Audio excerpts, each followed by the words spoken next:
بادشاہ ہم سب کو حضور کی محبت و معرفت کا نور عطا فرمائے۔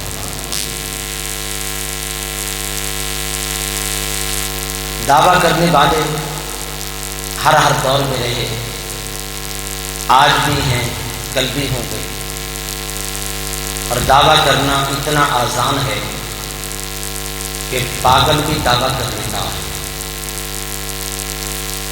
آپ نے شاید سنا ہوگا انڈیا کا وزیر اعظم جواہر ایک مرتبہ ایک پاگل خانے میں گیا معائنہ کرنے کے لیے۔ وہاں اس کی ملاقات ہوئی ایک پاگل سے۔ پاگل نے پوچھا آپ کی تاریخ؟ اس نے آگے سے کہا کہ میں انڈیا کا وزیر اعظم ہوں۔ پاگل مسکرا پڑا، کہنے لگا تم بالکل صحیح جگہ پہ آئے ہو، اور یہاں تم بالکل ٹھیک ٹھاک ہو جاؤ گے، کیونکہ یہاں آنے سے قبل میں بھی اپنے آپ کو یہی سمجھتا تھا۔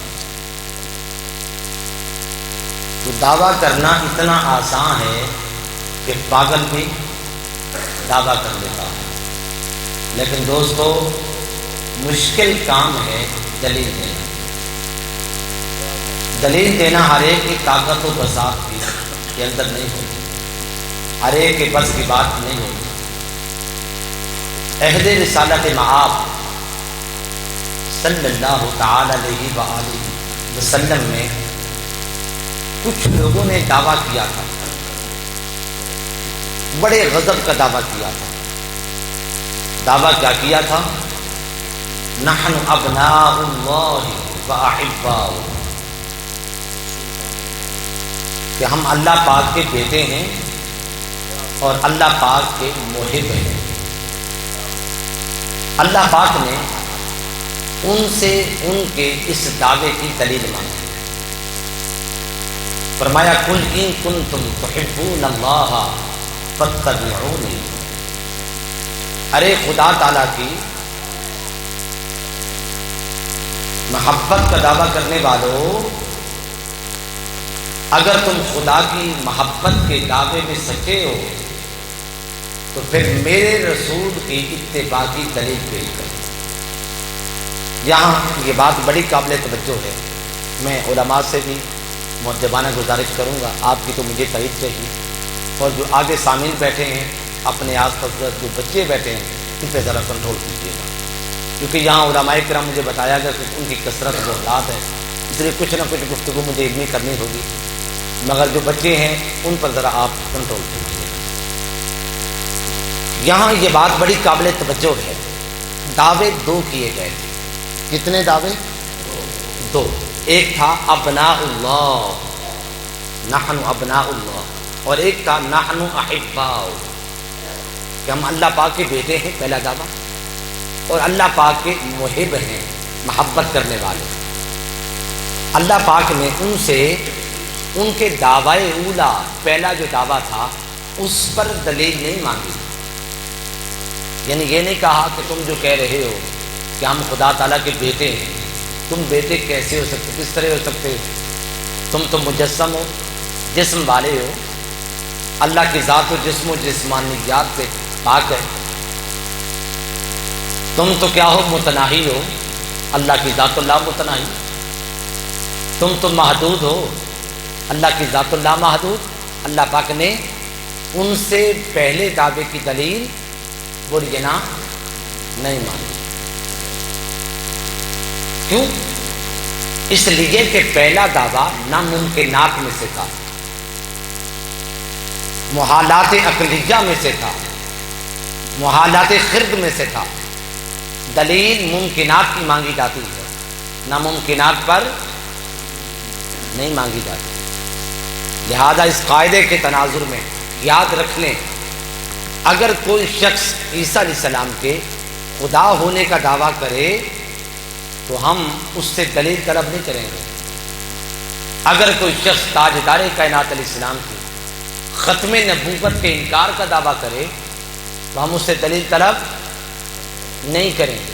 اگر کوئی شخص اللہ پاک کی الوہیت، اس کی توحید کے انکار کا دعویٰ کرے تو ہم اس سے دلیل طلب بولیے نا نہیں کریں گے۔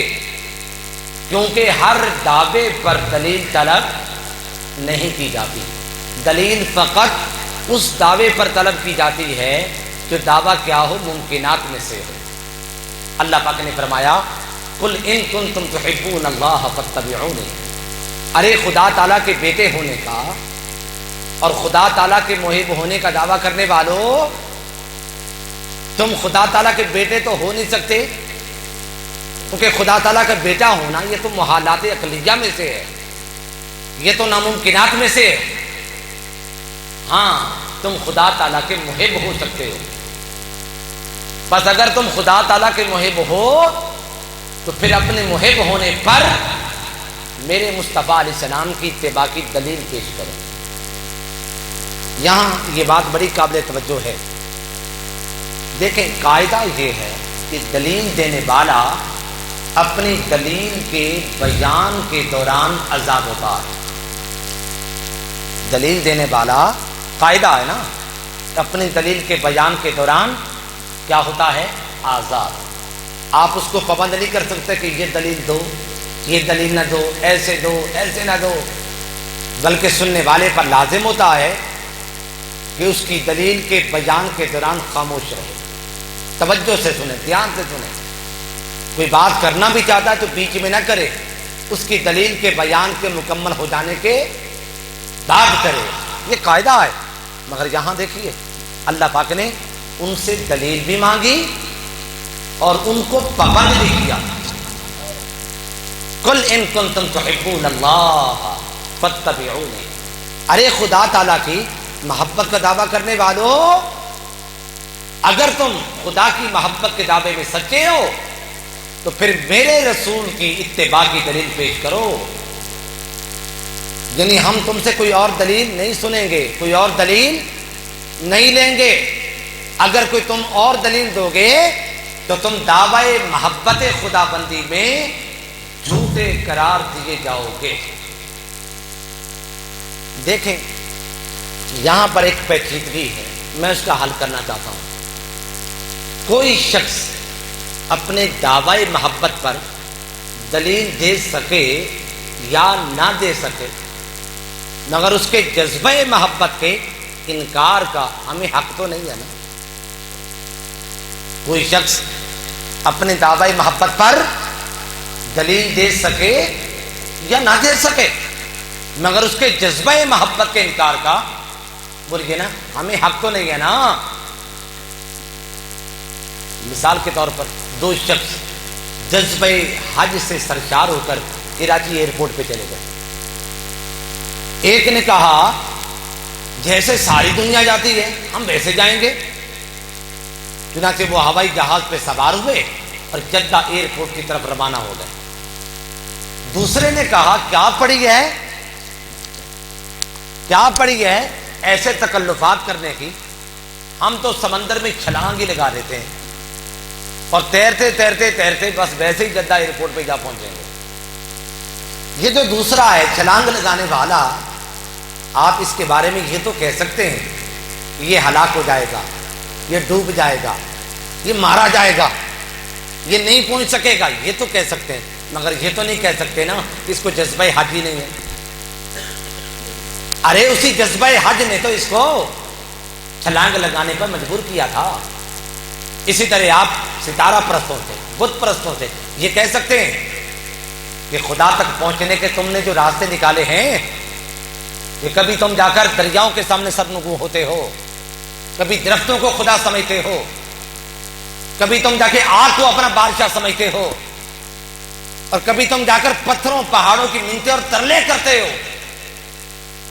یہ جتنے بھی تم نے خدا کو منانے کے، خدا تک جانے کے اور خدا کو پانے کے راستے نکال رکھے ہیں، تم ان راستوں سے خدا تک نہیں جا سکتے، خدا کو نہیں پا سکتے، یہ تو کہہ سکتے ہیں، مگر یہ تو نہیں کہہ سکتے نا ان کو جذبہ محبت خدا بندی ہے ہی نہیں۔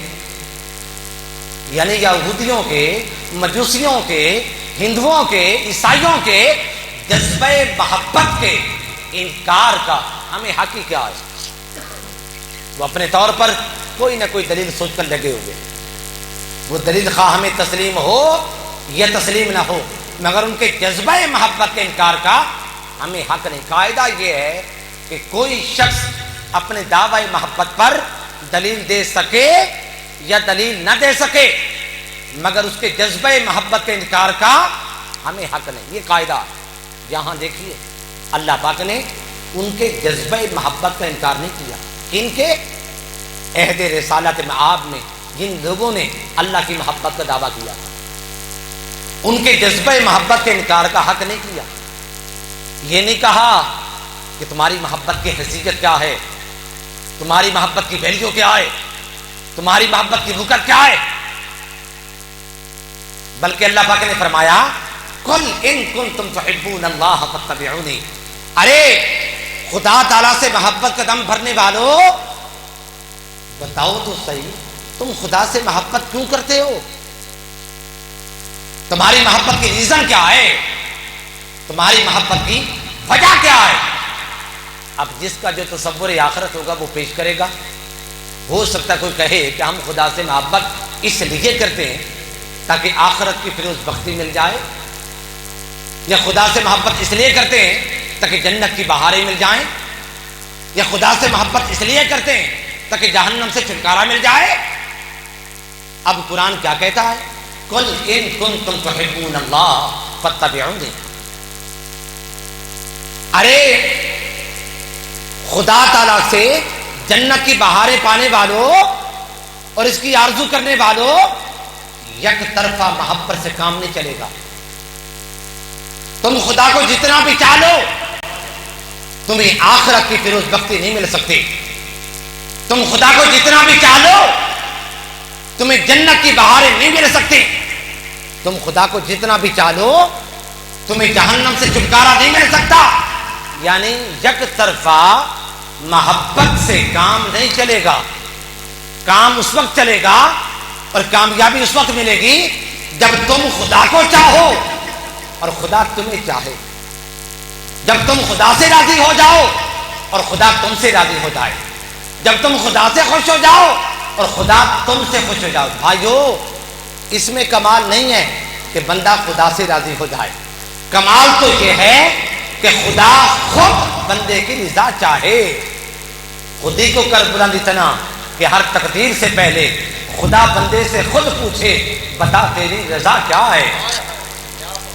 اب سوال یہ پیدا ہوتا ہے، بات مکمل کر لینے دے، سوال یہ پیدا ہوتا ہے یہ دوسری محبت کہ خدا بندے سے راضی ہو جائے، خدا بندے سے خوش ہو جائے، خدا بندے کی رضا چاہے، یہ بندے کو نصیب کب ہوگی؟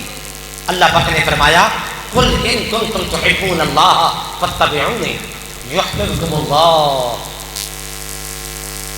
خدا تعالیٰ کی محبت کا دم بھرنے والوں چاہتے ہو کہ خدا تم سے راضی ہو جائے تو پھر فاتبعونی، میرے مصطفیٰ کی اتباع کا پٹا اپنے گلے میں ڈال دو۔ پھر کیا ہوگا؟ پھر خدا تم سے راضی ہو جائے گا۔ اس مقام پر حضور کی ذات کو مرکز بنانے کی تلقین کی جا رہی ہے۔ حضور کی اتباع کے بغیر تمہاری محبت قابل قبول نہیں ہوگی، اور حضور کی اتباع کے بغیر تمہیں خدا کی محبت کا فیض نہیں ملے گا۔ اس کی سادہ سی مثال، اب یہ جو مضمون مشکل تھا وہ ہم گزار چکے، اب آگے سادہ باتیں ہوں۔ حضور کی ذات کو مرکز بناؤ کہ حضور کی اتباع کے بغیر تمہاری محبت قابل قبول نہیں، اور حضور کی اتباع کے بغیر تمہیں خدا کی محبت کا فیض وہ گنا نہیں ملے گا۔ حضور مرکز ہے۔ اس کی سادہ سی مثال، جیسے آپ کھڑے ہو جائیں، آپ کے سامنے ایک قد آدم انسان کے قد کا ایک آئینہ ہو، شیشہ ہو، اس میں آپ کی تصویر نظر آئے گی نا، بول نا نظر آئے گی نا۔ آپ اپنی تصویر کو بلائیے، میری تصویر میرے پاس آ، میری بات سن۔ آپ کی تصویر آپ کی بات سنے گی؟ نو، آپ کی بات نہیں سنے گی۔ آپ حیران ہوں گے، تصویر میری ہے، میری بات نہیں سن رہی۔ آپ ڈرائیں گے، دھمکائیں گے، وہ آپ کو ڈراتی دھمکاتی نظر آئے گی۔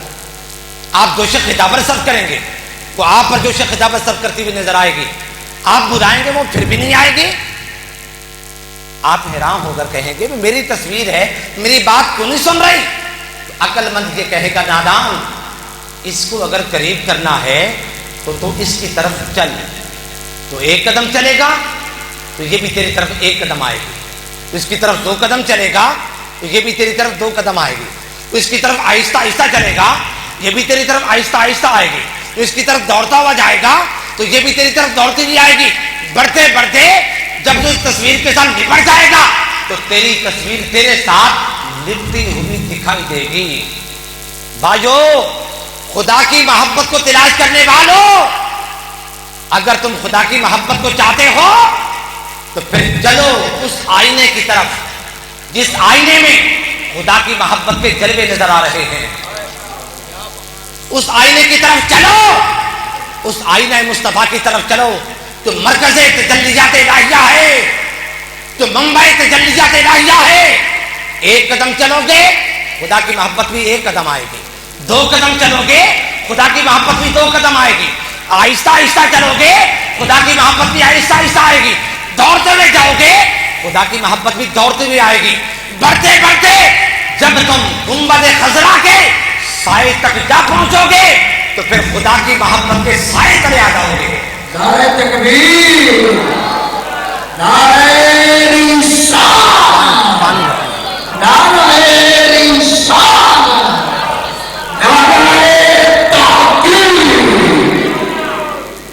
قل ان کنتم تحبون اللہ، میرے مصطفیٰ کو مرکز بناؤ۔ مرکز کیا ہوتا ہے؟ آج لوگ بڑی رٹ لگاتے ہیں ہمارا مرکز فلاں ہے، ان کا مرکز وہ ہے۔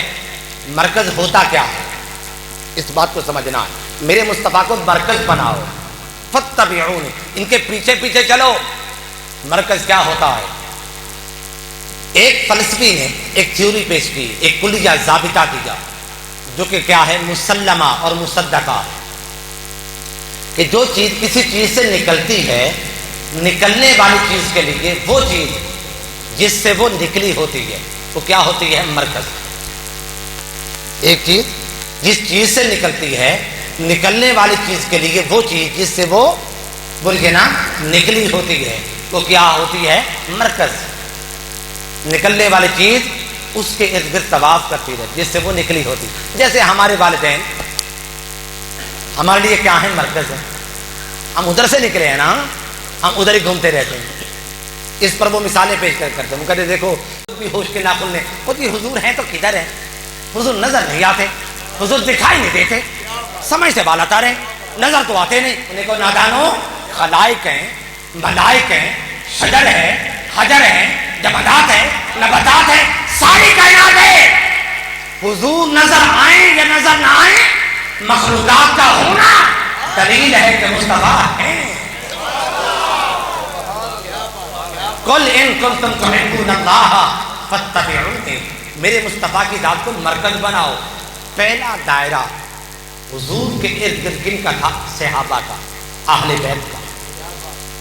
پھر دوسرا دائرہ تابعین کا آ گیا، پھر اگلا دائرہ بنا تبع تابعین کا، پھر شیوخ المصنفین کا، پھر محدثین کا، پھر اولیاء کا، پھر کاملین کا، پھر صالحین کا۔ چلتے چلتے آج 1500 سال گزر گئے، نہ جانے مصطفیٰ کے ارد گرد کتنے دائرے بن چکے ہوں گے۔ اب اگر کوئی کہے وہ جی ہمیں ائمہ مجتہدین کی ضرورت ہی نہیں ہے، کوئی یہ کہے ہمیں محدثین کرام کی ضرورت ہی نہیں ہے، ہمیں صحابہ و اہل بیت کی ضرورت ہی نہیں، کوئی یہ کہے گویا کہ وہ یہ کہنا چاہ رہا ہوتا ہے تو مجھے مصطفیٰ کی ضرورت نہیں ہے۔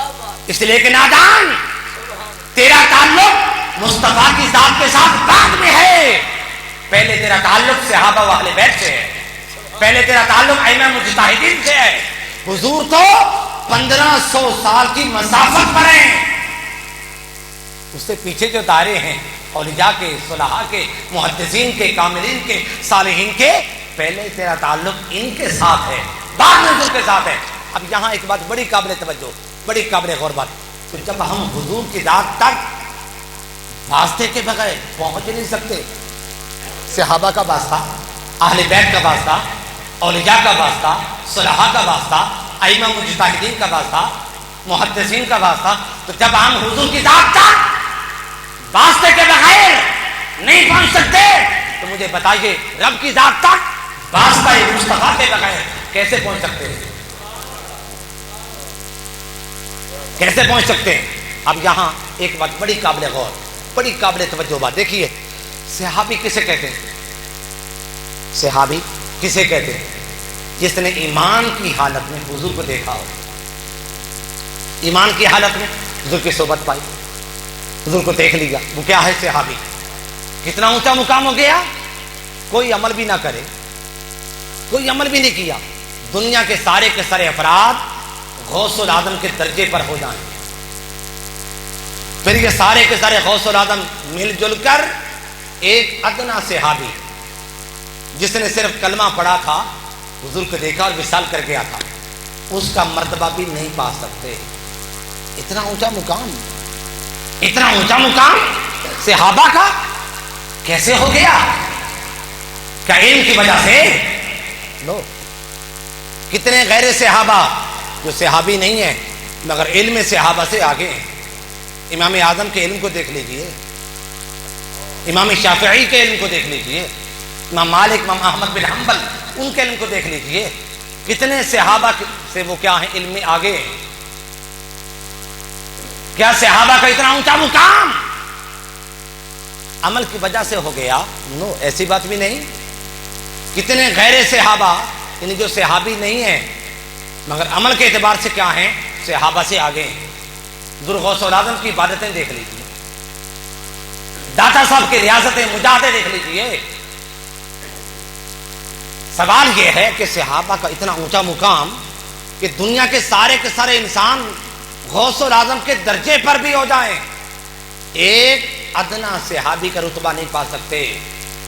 اتنا اونچا مقام علم کی وجہ سے ملا، عمل کی وجہ سے ملا، تقویٰ کی وجہ سے ملا؟ نو، کس وجہ سے؟ صرف اس وجہ سے کہ وہ مصطفیٰ کی ذات کو مرکز بنانے میں اول نمبر پر تھے۔ وہ مصطفیٰ کی ذات کو مرکز بنانے میں اول نمبر پر تھے۔ کسی کا مقام دیکھنا ہو تو علم کے اعتبار سے نہ دیکھو، عمل کے اعتبار سے نہ دیکھو، اس اعتبار سے دیکھو کہ مصطفیٰ کی ذات کو مرکز بنانے میں اس کا نمبر کون سا ہے، اس کا نمبر کون سا ہے؟ نہیں جی، نہیں، ہماری سمجھ سے بالا تر بات ہے۔ ایسا کس طرح ہو سکتا ہے کہ صحابہ کرام نے حضور کو دیکھا اور پھر کیا اسے کہتے سب پر چھا گئے؟ ایسا نہیں ہو سکتا۔ کوئی کہہ سکتا ہے؟ سادہ سی مثال دے دیتا ہوں، جیسے دیکھو اندھیرا کمرہ ہو، ایک چراغ چل رہا ہو، آپ ایک فاصلے پر کھڑے ہو جائیں، کمرے کے اندر فاصلے پر کھڑے ہو جائیں چراغ سے، اب کمرے میں آپ کا سایہ ہوگا یا نہیں ہوگا؟ بولیے نا، چراغ چل رہا ہے اور آپ سائے اس کے سامنے کھڑے ہیں، اگرچہ فاصلہ بھی ہے مگر پھر بھی کیا ہوگا؟ آپ کا سایہ کمرے میں ہوگا۔ اگر آپ تھوڑا سا چراغ کی طرف بڑھیں گے سایہ اور بڑھ جائے گا، تھوڑا سا اور بڑھیں گے سایہ اور بڑھ جائے گا، بڑھتے بڑھتے جب آپ چراغ کے بالکل قریب ہو جائیں گے تو پھر سارے کمرے میں آپ کا ہی سایہ ہو جائے گا۔ بھائیو، یہ بات ثابت ہو گئی کہ جو چراغ کے قریب ہوتا ہے اس کا سایہ سب پر ہو جاتا ہے۔ ارے جو چراغ محمد مصطفیٰ کے سب سے زیادہ قریب ہو گئے تو پھر ساری کائنات پر ان کا سایہ کیسے نہیں ہوگا؟ نعرہ تکبیر، نعرہ رسالت، نعرہ تحقیق، شان صحابہ، عظمت شان مصطفیٰ، علماء حق اہل سنت۔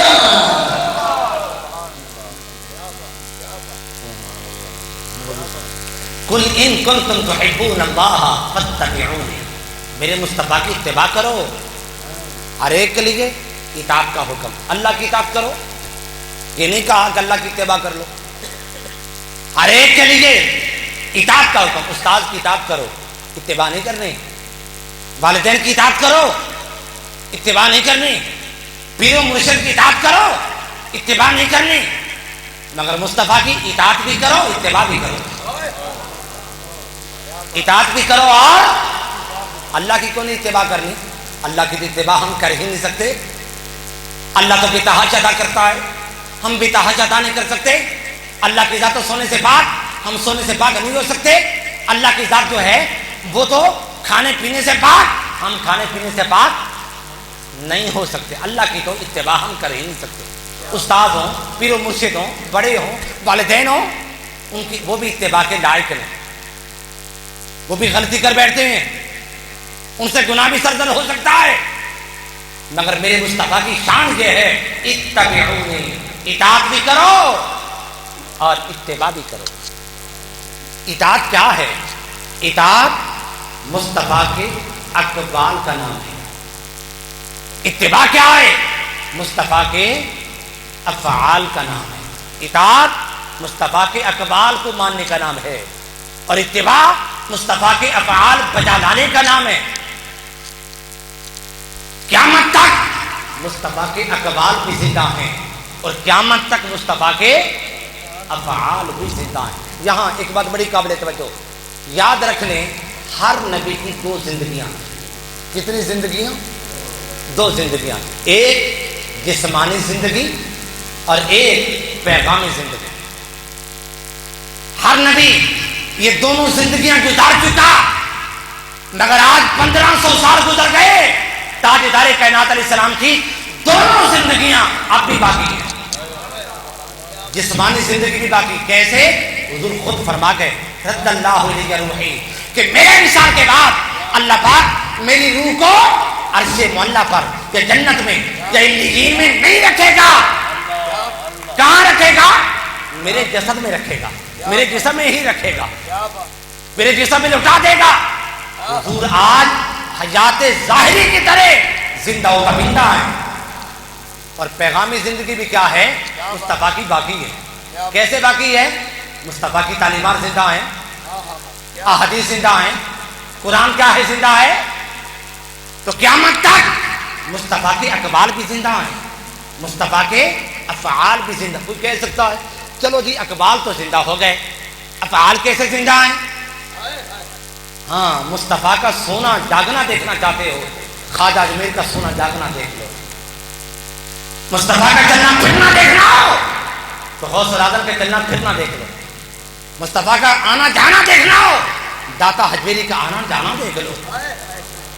تو قیامت تک مصطفیٰ کے اقوال بھی کیا ہیں؟ زندہ ہیں۔ مصطفیٰ کے افعال بھی کیا ہیں؟ زندہ ہیں۔ میرے مصطفیٰ کی اطاعت کرو، میرے مصطفیٰ کی اتباع کرو۔ یہاں دیکھیے اتبعونی، میرے مصطفیٰ کی اتباع کرو، اطاعت کا حکم نہیں دیا۔ اس مقام پر برجنا اطاعت کا حکم نہیں دیا۔ کیوں نہیں دیا؟ اطاعت تو ڈر کی وجہ سے بھی ہو جاتی ہے، اولاد والدین سے ڈرتے ہوئے کوئی کام کر لیتی ہے، استاد سے ڈرتے ہوئے شاگرد جو ہیں کام بجا لاتے ہیں۔ اطاعت تو ڈر کی وجہ سے بھی ہو جاتی ہے، اطاعت تو لالچ کی وجہ سے بھی ہو جاتی ہے، مگر اتباع صرف محبت کی وجہ سے ہوتی ہے، اتباع صرف محبت کی وجہ سے ہوتی ہے۔ اور پھر دیکھو، اطاعت ایک عارضی کیفیت ہے، ایک عارضی کیفیت کی وجہ سے ہو جاتی ہے۔ لالچ ایک عارضی کیفیت ہے، جب تک لالچ رہے گا تب تک اطاعت ہوتی رہے گی، لالچ ختم اطاعت ختم۔ اسی طریقے سے اگر اطاعت ڈر کی وجہ سے ہو رہی ہے تو ڈر بھی کیا؟ ایک عارضی کیفیت۔ ڈر کے ساتھ اگر اطاعت ہو رہی ہے، جب تک ڈر رہے گا اطاعت ہوتی رہے گی، ڈر ختم تو اطاعت بھی ختم۔ سمجھ آ گئی بات کی؟ مگر اتباع جو ہے وہ چونکہ محبت کی وجہ سے ہوتی ہے، محبت مصطفیٰ ختم ہوتی ہی نہیں۔ محبت مصطفیٰ کو دبان ہے، محبت مصطفیٰ کو استعمال ہے۔ کوئی کہہ سکتا ہے وہ جی محبت بھی تو ختم ہو جاتی ہے۔ ہاں، کس کی محبت ختم ہوتی ہے؟ اس کی جس کا وصف عارضی ہو، جس کا وصف کیا ہو؟ آپ کسی سے محبت کرتے ہیں اس کے علم کی وجہ سے، اگر اس کا علم کم ہو جائے آپ کی محبت ختم۔ اگر آپ کسی سے محبت کرتے ہیں اس کے حسن و جمال کی وجہ سے، اس کے حسن و جمال میں کمی آئی تو آپ کی محبت میں بھی کمی آ گئی۔ اگر آپ کسی سے محبت کرتے ہیں اس کے فن خطابت کی وجہ سے، اس کے فن خطابت میں نقص آیا تو آپ کی محبت میں کمی آ گئی۔ مگر ہم تو محبت کرتے ہیں مصطفیٰ سے، جن کی شان کیا ہے؟ وَلَلْآخِرَةُ خَيْرٌ لَكَ مِنَ الْأُولَىٰ۔ مصطفیٰ، تیری ہر بعد والی گھڑی تیری پہلی گھڑی سے بہتر ہوتی چلی جائے گی۔ جس کی شان یہ ہے کہ مقام دنا نیچے رہ گیا، مقام تجلی پیچھے رہ گیا، مقام کعبہ کوثر نیچے رہ گیا، تو مقام او ادنا کی آغوش تربت میں جا بیٹھے تھے۔ بلند ہوئے تو بلند ہوتے ہی چلے گئے تھے، چلے تو چلتے ہی چلے گئے تھے، کیونکہ ان کی محبت ان کے اوصاف میں کمی نہیں آتی، اس لیے ان کی محبت کیا ہے؟ دائمی ہے۔ میرے مصطفیٰ کی اتباع کرو۔ اب سوال یہ پیدا ہوتا ہے، اللہ نے یہ فرما دیا اتباع کرو، ہم تو حضور کی اتباع نہیں کر سکتے، کلمہ میں آقا علیہ السلام کی اتباع ہم سے نہیں ہو سکتی۔ حضور کا کلمہ کیا تھا؟ لا الہ الا اللہ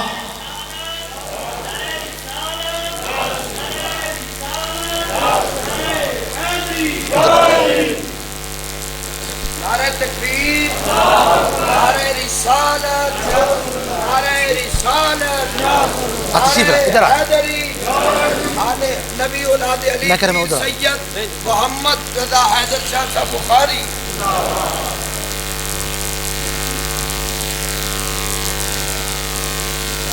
تشریف فرماؤ۔ قل ان کنتم تحبون اللہ فاتبعونی، میرے مصطفیٰ کی اتباع کرو۔ پوچھا باری تعالیٰ تو کہہ رہا اتباع کرو، ہم تو حضور کی اتباع نہیں کر سکتے، ہم سے حضور کی اتباع نہیں ہو سکتی، کیسے اتباع کریں؟ حضور کا کلمہ ہے لا الہ الا اللہ انی رسول اللہ، اور ہمارا کلمہ ہے لا الہ الا اللہ محمد الرسول اللہ۔ اگر حضور والا کلمہ پڑھ لیں ہم تو کافر ہو جائیں گے۔ پھر نمازوں کو دیکھ لیجیے، نمازوں میں بھی آقا علیہ السلام کی اتباع نہیں کر سکتے۔ حضور پر نمازیں 6 فرض، وَمِنَ اللَّيْلِ فَتَہَجَّدْ بِهِ، میرے مصطفیٰ یہ تہجد بھی پڑھا کر، اللہ نے حکم دے دیا، فرض ہو گئی۔ حضور پر 6 نمازیں فرض، ہم پر 5 نمازیں فرض، نماز میں بھی ہم آقا علیہ السلام کی اتباع نہیں کر سکتے۔ پھر نماز کے خشوع و خضوع کو دیکھ لیجیے، حضور نماز پڑھتے، نماز کے دوران جنت کو دیکھ لیتے، جنت کو دیکھ لیتے، اور ہماری کیا صورتحال؟ اقبال نے کہا سر جو رکھا زمین پہ کبھی، سر جو رکھا زمین پہ کبھی، تو آنے لگی زمین سے صدا، تیرا دل تو ہے صنم آشنا، تجھے کیا ملے گا نماز میں؟ ہم حضور جیسے کس طرح ہو سکتے ہیں؟ حضور کی اتباع کس طرح کر سکتے ہیں؟ روزے میں آقا علیہ السلام کی اتباع ہم نہیں کر سکتے۔ میری بات سمجھ آ رہی ہے آپ کو؟ اللہ نے کہا اتباع کرو، ہم اتباع نہیں کر سکتے۔ آقا علیہ السلام وصال کے روزے رکھتے، مسلسل روزے رکھتے چلے جا رہے تھے، کئی دن سحری افطاری فرمائی نہیں۔ صحابہ کرام نے دیکھا کہ کئی دن گزر گئے، نہ سحری فرمائی نہ افطاری فرمائی، چلو ہم بھی سنت کو اپناتے ہیں۔ 3 دن گزرے، صحابہ کے رنگ پیلے ہو گئے۔ حضور نے پوچھا تمہیں کیا ہوا؟ عرض کی آقا کیونکہ آپ بھی بغیر کچھ کھائے پیے روزے رکھتے ہیں، ہم بھی بغیر کچھ کھائے پیے روزے رکھتے چلے جا رہے ہیں۔ حضور نے فرمایا ایکم مثلی، تم میں سے کون ہے جو میری مثال ہو؟ ہم روزوں میں آقا علیہ السلام کی اتباع نہیں کر سکتے۔ ہماری صورتحال تو یہ ہوتی ہے جب سحری ہوتی ہے ہم اتنا کھاتے ہیں، اتنا کھاتے ہیں جیسے شاید آخری دفعہ کھا رہے ہیں، اور جو ہی 11-12 بجتے ہیں ہماری صورتحال، ہماری جو صورت ہوتی ہے وہ قابل رحم ہوتی ہے، ترس آ رہا ہوتا ہے بیچارے کا روزہ ہے۔ روزے میں آقا علیہ السلام کی ہم اتباع نہیں کر سکتے۔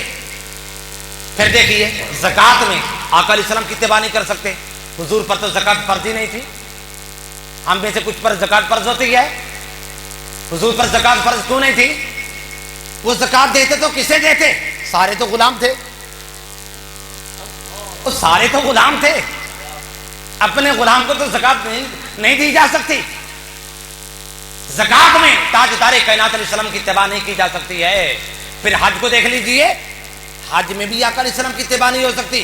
حضور جو عمل کرتے تھے حج میں از خود سے کرتے، اور ہم حضور کی نقل کرتے ہیں، ہم حضور کی نقل کرتے ہیں۔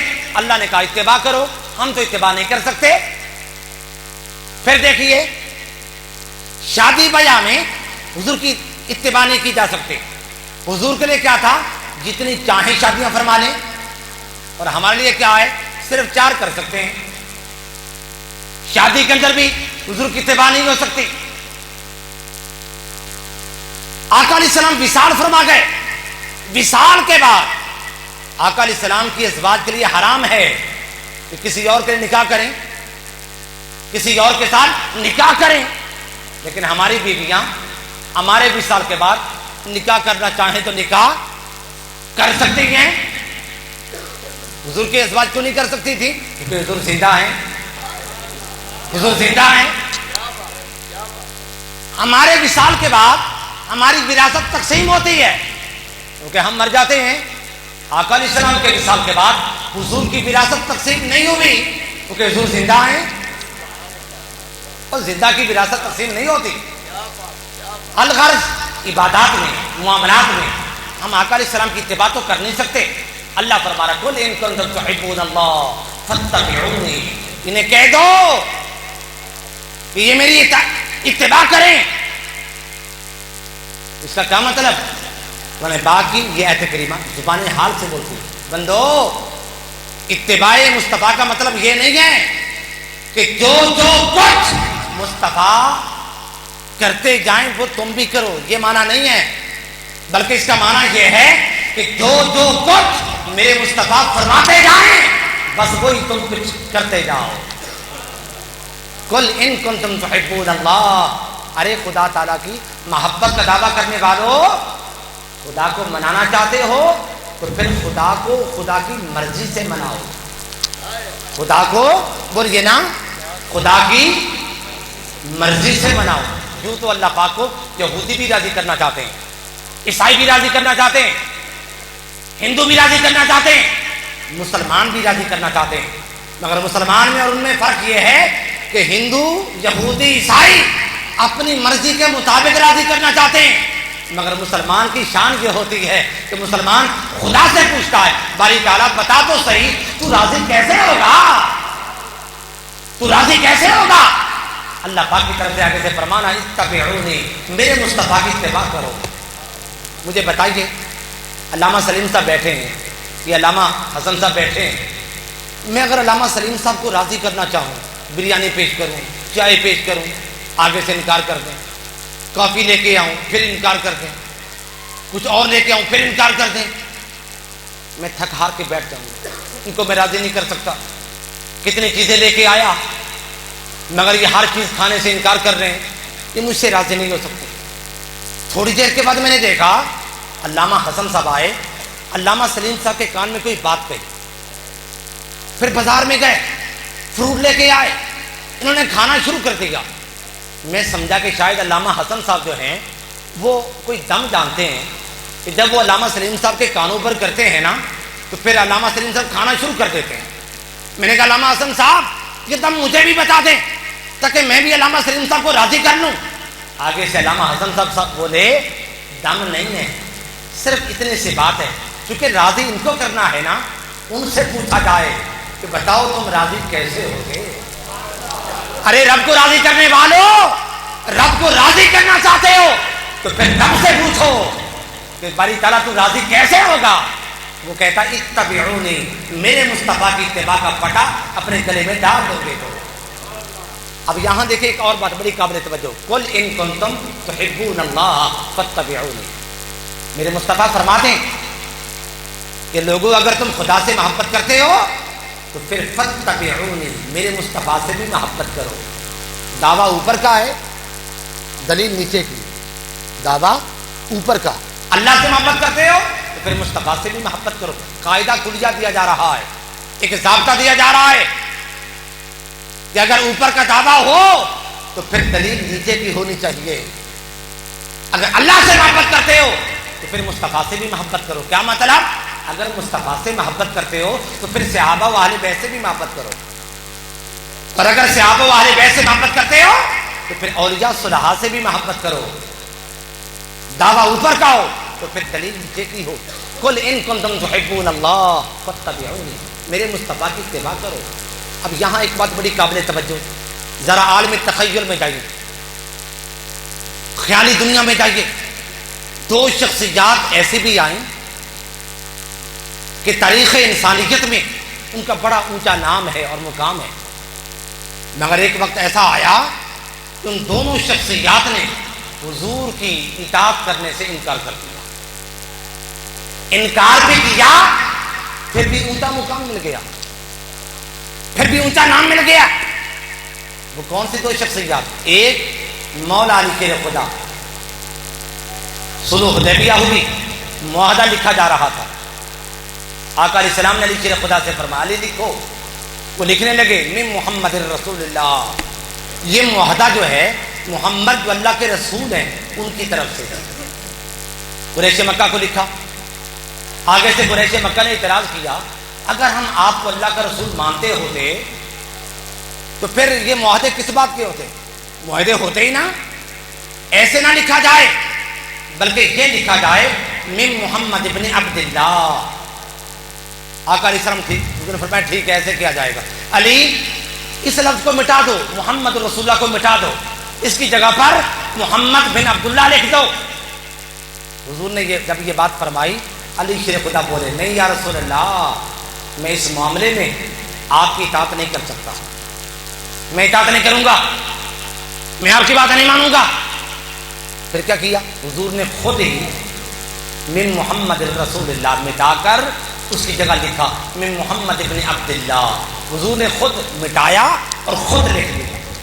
اور میں کہتا ہوں شکر ہے کہ حضور نے خود مٹایا اور خود لکھا تاکہ بعد میں آنے والے ان پڑھ مصطفیٰ کو ان پڑھ نہ کہہ سکے. علی شیر خدا نے اس مقام پر انکار کر دیا، میں اطاعت نہیں کروں گا، میں اطاعت نہیں کروں گا. پھر دوسرا موقع دیکھیے، ایک ایسا وقت آیا آقا علیہ السلام فیصلہ نپٹانے چلے گئے مدینہ پاک میں. کسی بازار میں جماعت ہو رہی ہے، صدیق اکبر جماعت کروا رہے ہیں. دوران جماعت آقا علیہ السلام آ گئے. صحابہ اکرام نے ہاتھوں کے اوپر ہاتھ مار کر اشارہ کیا ابو بکر حضور آ گئے، ابو بکر حضور آ گئے. ابو بکر صدیق پیچھے ہٹنے لگے. آقا علیہ السلام نے فرمایا نہیں ابو بکر پیچھے نہ ہٹو، پیچھے نہ ہٹو، اسی مقام پر ٹھہرے رہو. لیکن ابو بکر صدیق نے عرض کی یا رسول اللہ میں اس معاملے میں آپ کی اطاعت نہیں کر سکتا، میں تو پیچھے ہٹوں گا، میں تو پیچھے ہٹوں گا. مجھے بتائیے علی شیر خدا نے بھی اطاعت سے انکار کیا، ابو بکر نے بھی اطاعت سے بولیے نا انکار کیا. اونچا مقام مل گیا، اونچا نام مل گیا کہ دنیا ولایت میں جو مقام علی کا ہے وہ کسی اور کا نہیں ہے.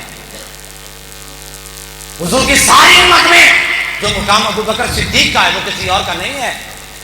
میری بات سمجھ آ گئی ہے؟ حالانکہ اطاعت سے بولیے نا انکار کیا. اور ادھر دیکھیے شیطان نے بھی تو انکار ہی کیا تھا. شیطان نے بھی تو جب اللہ پاک نے فرمایا میں زمین پر ایک نائب بنانے والا ہوں، فرشتوں یہ بن چکا اس کو سجدہ کرو، تمام فرشتے سجدے میں گر گئے. مگر شیطان نے کیا کہا؟ ابا، اس نے انکار کر دیا، میں نہیں سجدہ کروں گا. سوال یہ ہوتا ہے یہ تاریخ انسانیت کی سب سے معتبر شخصیات علی ابو بکر صدیق، انہوں نے بھی تو انکار ہی کیا تھا نا. مگر انکار کے باوجود ان کو اونچا مقام مل گیا. اور ادھر شیطان نے انکار کیا، وہ ذلیل و رسوا ہو گیا. یہ سمجھ آئی آپ کو؟ ایسا کیوں؟ ایسا کیوں؟ ہاں اس لیے شیطان نے ابا واستکبارا انکار کیا تھا اپنی بڑھائی کے لیے. ابا واستکبارا اس نے انکار کیا اور تکبر کیا، یعنی انکار کیا تھا شیطان نے اپنی بڑھائی کے لیے. مگر ابو بکر نے اور علی شیر خدا نے انکار کیا تھا مصطفیٰ کے ادب کے لیے، مصطفیٰ کے ادب کے لیے. اس لیے شیطان کے انکار نے شیطان کو اور زیادہ رسوا کر دیا، اور ابو بکر اور علی کے انکار نے ان کو اونچا مقام عطا کر دیا. قل ان کنتم تحبون اللہ فاتبعونی. عزیزان گرامی قدر، اس آیت کریمہ کا اگر آپ لب لبا خلاصہ سمجھنا چاہیں تو صرف ایک شعر میں ہے کہ محمد سے وفا تم نے تو ہم تیرے، کہ محمد سے وفا تم نے تو ہم تیرے ہیں، یہ جہاں چیز ہے کیا لوہ قلم تیرے. اللہ تعالیٰ سے دعا ہے اللہ پاک یہ محفل اپنی بارگاہ میں قبول و منظور